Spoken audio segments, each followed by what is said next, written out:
Sadly, he was killed doing exactly that, sliding on his ops. Robbed for the murder because it's overkill. It ain't self-defense 19 times. However, reports surfaced. I don't care. And urinating. Dun, dun, dun. Dun, dun, dun. And caking decorations. You all this Yo, good. It's your boy Crystal. Back with another video. Yes, sir. Yes, ma'am. Yeah, from today, we have Lil Jeff. Last words before he was unalived. Oh my. So y'all feel me? Subscribe button and like button for more content like this. Let's hop right into it. One of his closest friends begged him not to go back to Chicago. Because he was gonna be big if he would have stayed. I begged him though. I swear to God, man, stay out here, gang.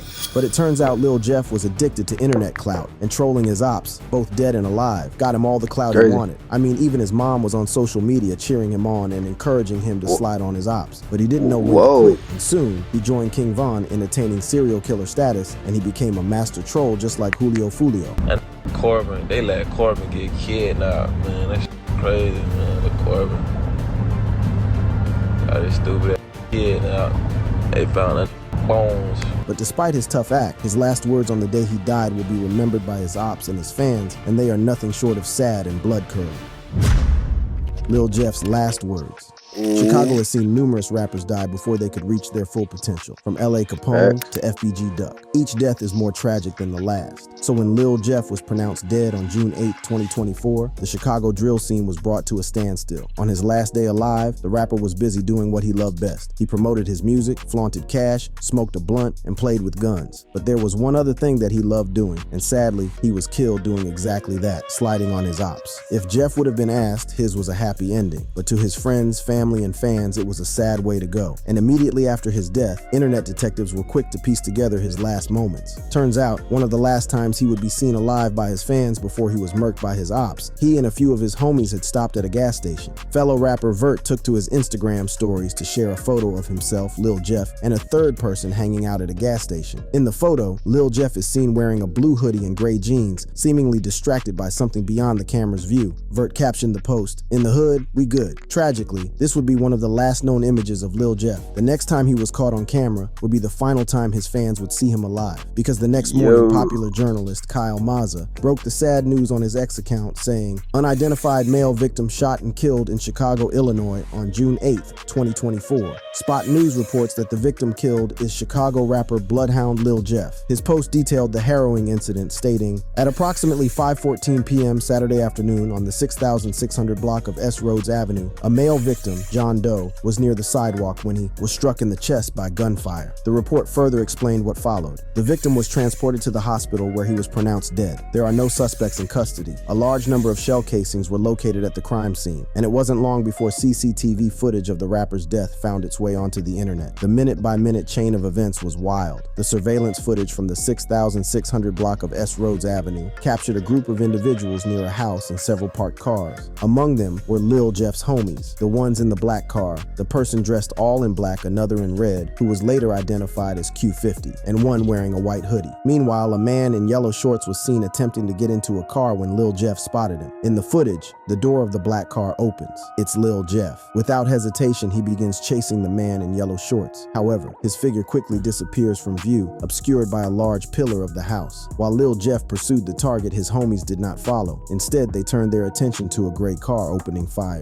Lil Jeff managed to hit the man in yellow shorts once in the chest, but before he could press further, two other individuals suddenly emerged from an alley and returned fire. His body was sent flying back onto the ground at the foot of the porch, and as Lil Jeff lay on the pavement, the shooters finished the job. Reports say they emptied an entire magazine into him from above, making sure there was no coming back. Q50 and the other shooter fired back, but it was already over. There was no saving him, and just like that, the crew abandoned him, hopping back in the car and speeding off, leaving Jeff behind in a pool of blood. As the video ends, scanner reports confirm that a victim who had been shot 15 times was transported to the hospital by his homies. CCTV footage actually showed Lil Jeff's carrying their homie from the porch where he had been shot up. Despite their efforts, Lil Jeff was pronounced dead upon arrival. Meanwhile, the man in yellow shorts, also wounded, arrived at the hospital with his own crew, suffering from a gunshot wound to the chest. Unlike Lil Jeff, he survived. By the time authorities arrived, the scene was littered with evidence. 58 shell casings scattered across the pavement. Lil Jeff had led a violent life and had now entered the history books as a rap serial killer. Allegedly, he had 11 bodies to his name. Interestingly, the other rapper who was given that title surprisingly also died in a similar way was none other than King Von. And to many, he is rap's first serial killer. And just like Lil Jeff, King Von's death could have been prevented. There's an eerie similarity between Lil Jeff's and King Von's deaths. I mean, both deaths were caught on camera. But what's even more surprising is that in both cases, the deceased rappers were the aggressors. On the day Von was killed, he had flown out his entourage from New York to Atlanta for an album release party. Von had just released his first album, Welcome to O-Block. After the party, Von and his entourage were set to go back to their rented Airbnbs. However, Von took a detour and headed for Monaco Hookah Lounge. But when he got there, he didn't go in. Instead, he stayed in his car. While at the parking lot, he got wind that one of his ops, fellow rapper Quado Rondo, had been spotted at the parking lot. Von sprung into action. CCTV footage showed Von approaching fellow rapper Quando Rondo and punching him to the ground. Von's guys joined in and started raining blows on Quando as he tried in vain to get away from his attackers. In a split second, one of Quando's homeboys, who was later identified as Lil Tim, appeared from behind their vehicle with a gun in hand and started letting off shots as everyone ran away. Von was hit on his torso. Another striking similarity with Lil Jeff's death is that Von's homies carried him off to hospital. Sadly, he would later die from his gunshot wounds while in hospital. Lil Tim was arrested while undergoing treatment in hospital just hours after the incident. Turns out he was also shot during the shootout. A few months later, Lil Tim was released on bond and later, his charges were dropped. But while King Von's killer is a free man, Lil Jeff's killer was picked up by the cops. According to Trench's News, the killer was arrested because shooting Lil Jeff 19 times while he was already on the ground wasn't self-defense and could be considered an overkill. And the paperwork can say he was hit 19 times in the chest area. But that's not self-defense, bro. Self-defense, you trying to get away. Nah. You coming, you seen him. You are, but you know what he did. Boom, boom, boom, boom. Keep going, I'm out. He was shot 19 times. And that's why I think they grabbed Rob for the murder, because it's overkill. It ain't self-defense 19 times. However, reports surfaced on Reddit showing that Lil Jeff's killer, Trap City Rob, had his charges downgraded from first-degree murder to a gun charge. Another Reddit post revealed that Trap City Rob was initially arrested for the Lil Jeff murder because a witness placed him at the scene when Lil Jeff died. However, the Chicago Police Department investigated and couldn't prove that he was the actual shooter, so they just dropped his murder charge and gave him a gun charge. And just like Von's killer, Lil Jeff's killer won't go down for the rapper's death. And while to some Lil Jeff was a hoodlum who deserved everything that he got, to others he was a hero, a friend, and a son, and they all paid tribute to him. But one disturbing thing about the tributes was what the deceased rapper's parents said on the internet following their son's death. Hip-hop reacts to Lil Jeff's death. The reactions to Lil Jeff's death were shocking, especially from his parents, and from their reaction on social media. It was easy to tell why Lil Jeff ended up being a serial killer. You see, Julio Fulio's mom revealed that she had tried to talk his son out of the gang life. A list of dead ops, where he's just naming everybody who passed away. Are you begging him not to put these out? Are you telling him to delete these videos? Tell him how you talk to him or whatever. And I'm like, oh, Charles, why would you do that? Why did you do that? He was like, Mom, you seen what they said about you? While Tuka's mom got on an interview and pleaded for people to stop disrespecting her son's memory. What have my son done to y'all to make y'all, disrespect him like this? Every song they make, it's got me smoking on Tuka, Tuka this, Tuka that. You know how long my son been gone? Since 2011, this is 2022, and he's still a trending topic. But Lil Jeff's folks decided to mourn their dead son in a shocking series of posts. It turns out Lil Jeff's mom encouraged her son to slide on her ops. Lil Jeff once posted a screenshot of a conversation with his mom. In the messages, Jeff's mom is over the moon that her son's name is hot in the streets. Go ahead, son. Your name ringing bells in the streets. In another message, she says, I love it. Sliding on them niggas who slept in the bed with you. Lil Jeff was ecstatic over his mom's endorsement of his lifestyle and posted the screenshot with the caption, all I gotta say is she watched me work that 6T woo. And while the rapper's mom endorsed her son's street life, Lil Jeff's dad posted something worse. He took to Facebook like a real O.G comma and asked his son's homies to slide for their dead friend and to let it be known, y'all didn't get him. He came trying to get y'all and what happened happened. But the saga continues. Clear the streets. It was hard to believe his parents would encourage him to become a murderous thug, and the internet cooked them. One comment read, man, this gotta be fake. Ain't no way this is his actual parents. Bro ain't have no chance in it.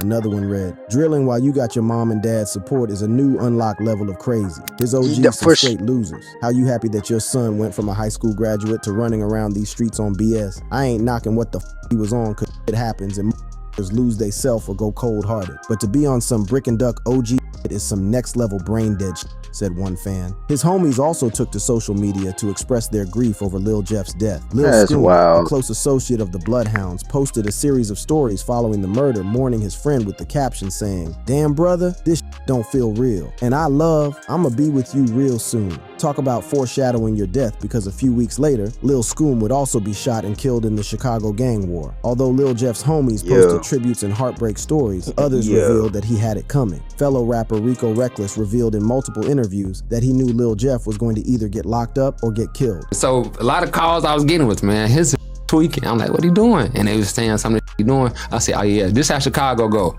When they get scared, he's gonna do two things. They gonna put the police on you, or they gonna put the police on you, or you gonna just get killed for trying to do gangster shit. Because everybody gangsters in Chicago. Like in a Vlad TV interview, Rico Reckless revealed that he had tried to convince Lil Jeff to stay with him in LA to help him stay out of trouble. However, Lil Jeff went back to Chicago and never made it out alive. Because he was gonna be big if he would have stayed. I begged him though. I swear to God, man, stay out here, gang.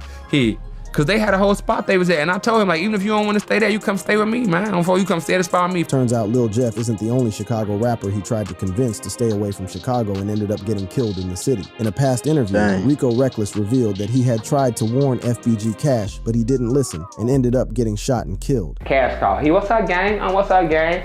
I'm like, where you at? He like, man, I'm in Iraq. I say, when you just in Houston? He like, yeah. He pull out a Draco with a clear clip. Yeah, I'm in Iraq, but I'm good though. I say straight up, as a brother, as a friend, I say, man, bro, I ain't gonna lie, Scud, that don't mean nothing. Everybody got them good. Man, go back to Houston. Well, if they had listened to Rico and stayed out of Chicago, they might have escaped the gang war and had a successful career like Chief Keef. And although FBG Cash and Lil Jeff had the option to leave the city behind, most of Lil Jeff's victims didn't have that choice. And with Lil Jeff lurking in the shadows, no one was safe. Lil Jeff's victims.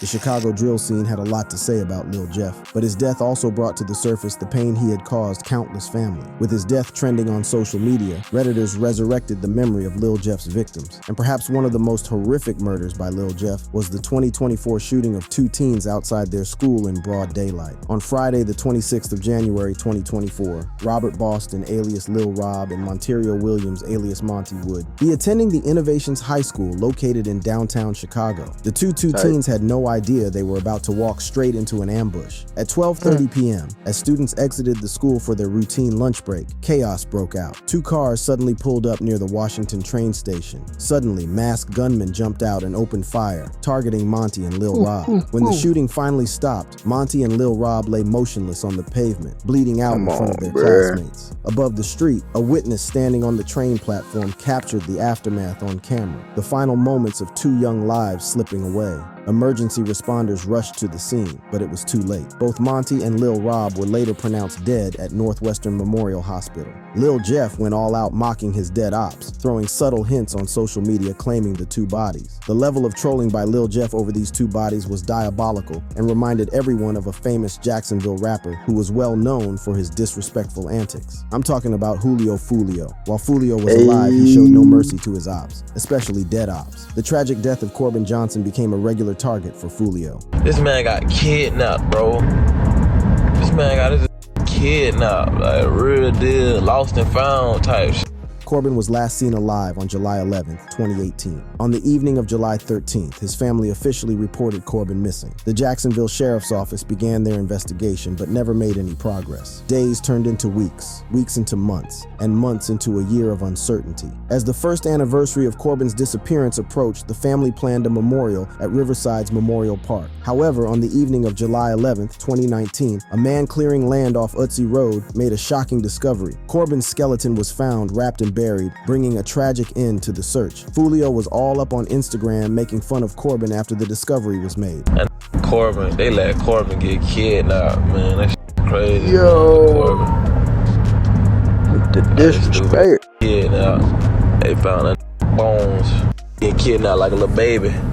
like a little boy. Fulio took the disrespect to a whole new level as he mimicked Corbin the day he was kidnapped. I know he was crying, please, help! What that nigga said? Help!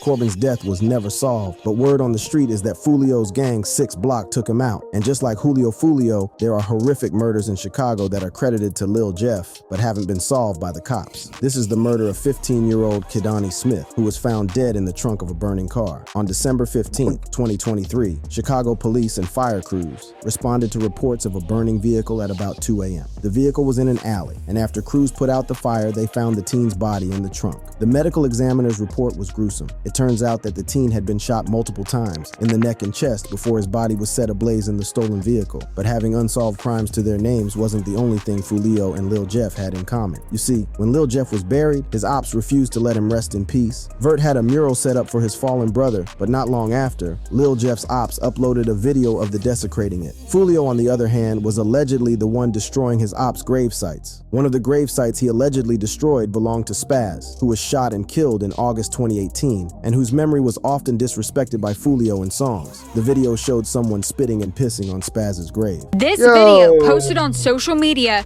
shows what appears to be a man spitting Gerard Adams. I don't care. and urinating and caking decorations.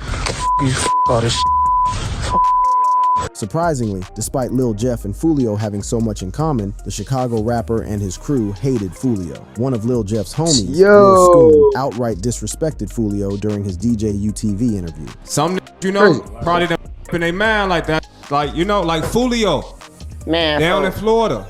Fulio, fool. Now, why you say f him? We don't know them, gang, so I ain't gonna lie. If I don't know you, your ass a goofy, just f you, gang. Sadly, Lil Scoomy would also lose his life shortly after this interview dropped. Scoomy was gunned down just a month after Lil Jeff's death. On June 7th, tragedy struck in the Chatham neighborhood at the intersection of 89th Place and Langley Avenue. At around 11:50 p.m., Lil Scoom and his 16-year-old friend got into a heated argument with another individual. Words turned into threats, and in the blink of an eye, gunfire erupted. When the smoke cleared, Scoom was down. His friend was wounded but survived. Paramedics rushed Scoom to the University of Chicago Medical Center, but the damage was done. He didn't make it. Meanwhile, police spotted a suspect fleeing the scene, and a foot chase ensued. Shots were fired at officers, leading to a massive emergency response. CPD, SWAT, and multiple districts were called in. But in the chaos, the gunman managed to escape. And although Scoomy and Lil Jeff were not Fulio fans, they were fans of yet another disrespectful rapper who had no mercy for his ops, whether dead or alive. This is none other than Philly's own YBC Dull. In one particularly shocking video, Dull pretended to dig up an enemy's grave at a cemetery, a move that outraged his ops and saw his name spread like wildfire on the internet. He even called himself Mr. Disrespectful. I'm tapping in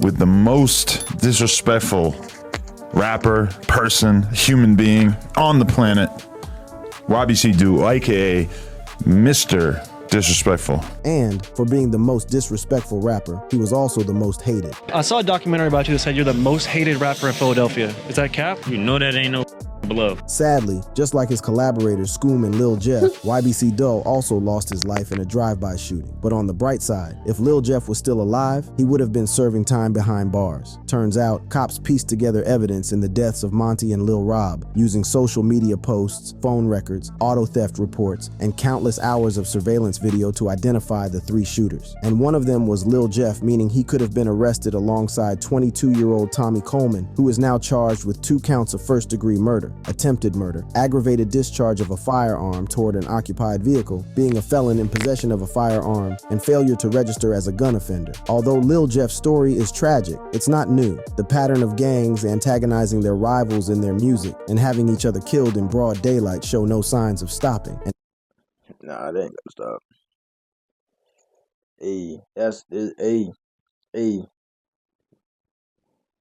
I ain't gonna say he deserved it, because at the end of the day, those are ops. He had problems with them, and it's just the streets. I can't do anything about that. It ain't great to say about that, bruh. He didn't want to leave. He wanted to stay. I mean, shoot, bruh. Decisions. At the end of the day, y'all better make the right decision. He made that decision. He knew that what could happen. You got to live with that.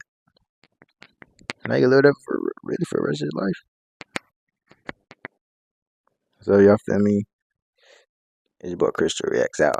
And I need me to do. If I ain't get paid, I ain't doing the show. Shit, I'm finna